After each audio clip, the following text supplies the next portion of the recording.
Hello అండి, నేను doctor Sumeena Reddy, fertility consultant and laparoscopic surgeon, Fertilica IVF, Hyderabad. కొంతమందికి చిన్న వయసులోనే గుడ్లు అనేది తగ్గడం చూస్తూ ఉంటాము.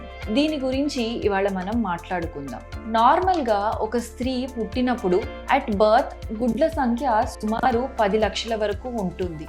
అదే అమ్మాయి మెన్సెస్ అచీవ్ చేసినప్పుడు, అంటే సుమారు ఒక 12-13 వయసు వచ్చేసరికి ఈ గుడ్ల సంఖ్య సగానికి సగం, అంటే 5 లక్షలకు చేరుతుంది. రిప్రొడక్టివ్ ఏజ్ 21 to 30-35 మధ్యలో ఇవే గుడ్లు 2 lakhs వరకు ఉంటాయి. వయసు 35 పైబడ్డ తర్వాత గుడ్లు క్రమంగా తగ్గుతూ 1 lakh to 25,000 వరకు పడిపోతాయి. అట్లాగే మెనోపాజ్ అంటే పీరియడ్స్ ఆగిపోయే సమయానికి 45 to 50 years ఏజ్ వచ్చేసరికి గుడ్ల సంఖ్య 0కు చేరుతుంది. ఇది నార్మల్గా ప్రతి ఒక్కరిలో చూసే ప్రక్రియ. కానీ కొంతమందికి 35 ఏజ్ లోపే, అంటే 35 రావడానికంటే ముందరే గుడ్లు 0 అంటే 0కు చేరుతాయి. వీళ్ళకి ప్రీమెచ్యూర్ ఓవేరియన్ ఇన్సఫిషియన్సీ ఉన్నట్టు చెప్పుకుంటాము. ఇది ఒక మెడికల్ కండిషన్.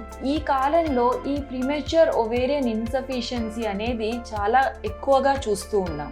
దీనికి ముఖ్యమైన కారణాలు జెనెటిక్ ప్రాబ్లమ్స్, అంటే వాళ్లకు బాడీలో ఉన్న జీన్స్ మ్యూటేట్ అవ్వడం వల్ల చిన్న ఏజ్లోనే గుడ్లు తగ్గిపోవడము, అట్లాగే కొన్ని రకాల జెనెటిక్ సిండ్రోమ్స్, అంటే టర్నర్స్ మోజేక్ ఇట్లా ఉన్న వాళ్ళలో కూడా గుడ్ల సంఖ్య చాలా తక్కువగా చూస్తూ ఉంటాము. ఇటువంటిది ఫ్యామిలీలో ఉంది అని ముందరే తెలిసినప్పుడు చిన్న ఏజ్లోనే పెళ్లి, ప్రెగ్నెన్సీ, అట్లాగే అవసరమైతే ఐవీఎఫ్ ప్లాన్ చేసుకోవడం చాలా ముఖ్యం. ఒకవేళ కనుక ఇది చాలా లేట్గా తెలిసినట్టయితే కొంతమందికి ప్రీమెచ్యూర్ ఓవేరియన్ ఇన్సఫిషియన్సీ ఉన్నప్పుడు పీరియడ్స్ స్టార్ట్ కావడం కూడా డిలే అవుతుంది. దీన్ని ప్రైమరీ అమెనూరియా అంటాం. అంటే 15-16 yearsకి పీరియడ్స్ రావాల్సి ఉండేటప్పుడు పీరియడ్స్ అసలు స్టార్ట్ కావు. వీళ్ళకి పీరియడ్స్ ఎందుకు స్టార్ట్ కావట్లేదు అని మనం అనలైజ్ చేసినప్పుడు అప్పుడప్పుడు ఎగ్స్ అసలు లేవు అని తెలుస్తాయి. అట్లాగే కొంతమందికి పీరియడ్స్ స్టార్ట్ అవుతాయి, కానీ 25-26 years వచ్చేసరికి పీరియడ్స్ చాలా ఇర్రెగ్యులర్గా అవ్వడము, అట్లాగే 30 to 35 మధ్యలో పీరియడ్స్ అసలు రాకుండా ఆగిపోవడము, ఇటువంటివి చూస్తూ ఉంటాము.